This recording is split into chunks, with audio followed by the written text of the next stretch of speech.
The European Union and Ursula von der Leyen have decided to once again cause division, this time between the Republic of Ireland and the United Kingdom by comparing Britain to Putin's Russia.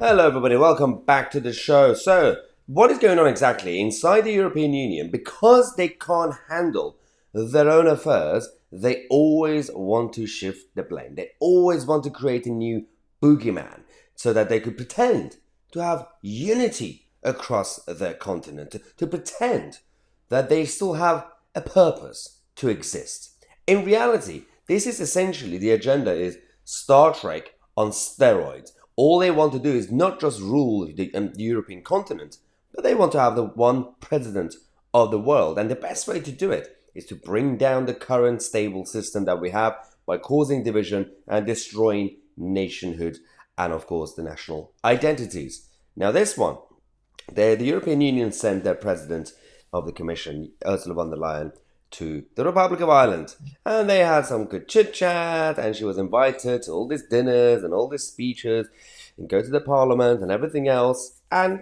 Ursula von der Leyen decided to make a speech. And she decided to compare the relationship between the UK and the Republic of Ireland to Ukraine and Russia. Considering she doesn't really know the history and the difference is a bit embarrassing. She said, "I would like to dwell on 5 Irish virtues that will help our European Union to face our common challenges ahead. First, the Irish passion for freedom. This country knows what it means to struggle for the right to exist. Today, another European nation is fighting for independence. Of course, Ireland is far away from the front line in Ukraine, but you understand better than most why this conflict matters so much to all of us." What is she talking about?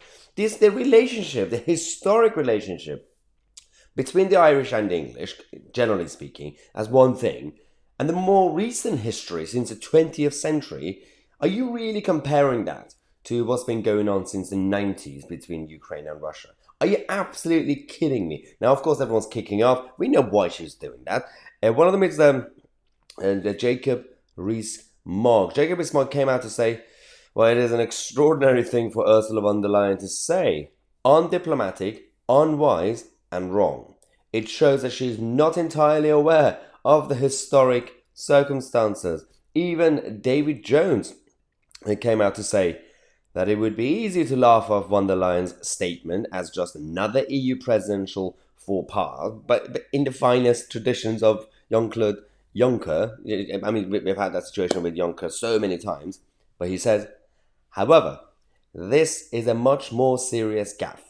The Northern Ireland peace process is a fragile creature, and it is hard to think of anything more provocative than to compare the Irish context with that of Ukraine. Now, David Jones is also absolutely spot on about this thing.